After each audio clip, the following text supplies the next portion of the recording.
Alright, so this week we had to read Franco and Eva and Franco, the book. I have it downstairs. So the first question was talking about copyrights and how they downloaded everything from that website, how it took them 26 hours. It's interesting because it was a private website showing private art. So what they did is, since it was broadcasted on the internet, it's supposed to be public. So since you're showing your art, why are you gonna make it private towards only a certain group of people, and really you should be broadcasting it to everybody? You're putting it on the internet. The internet is it's public space. So what they did is they took it and then they put it on another website showing everybody, because they wondered themselves what it was. They heard about how.com and whatever, and how it was just so isolated. So they had to use a password to get in and all this and that. And they made it public to people who didn't have a password, and they broadcasted it, made it big, and they got a lot of publicity on both ends, Eva and Franco, and forgot the website name, or how.com. They both got publicity from it, which was pretty cool. And hacktivism is different from what Eva and Franco did, because hacktivism, it changes the whole idea.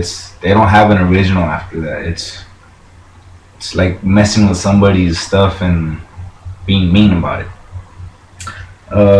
Eva and Franco, they mess with people's stuff, but they still have originals. Like there's an original behind it, but what they do is they just take it and they remix it. They do it their own way, and it's pretty cool.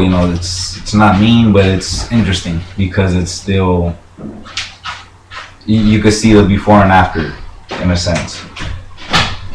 And the avatars, the avatar thing, it's pretty cool. Like, as we've seen this week with the girl who was a little big, and then how she is smaller in Second Life. It's you make yourself how you want to be. You could change your figure to really your personality. Like, maybe the quiet girl in the corner who just reads is somebody great who has a whole nother life behind her. Like, she's one of the best musicians that ever played, but she's just so quiet. She doesn't get to really show the world. But in Second Life, it gives those quiet people a chance to really, to not be judged. Yeah, to not be judged, and to not be so quiet. It opens them up in a way, because they're not being looked at eye to eye. And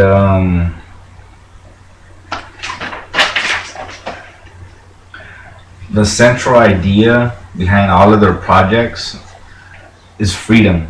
Like, they don't have to worry about, or well, they do have to worry about crimes and stuff, but they don't care. Like, they'll go and steal people's stuff because they can, because they told them not to.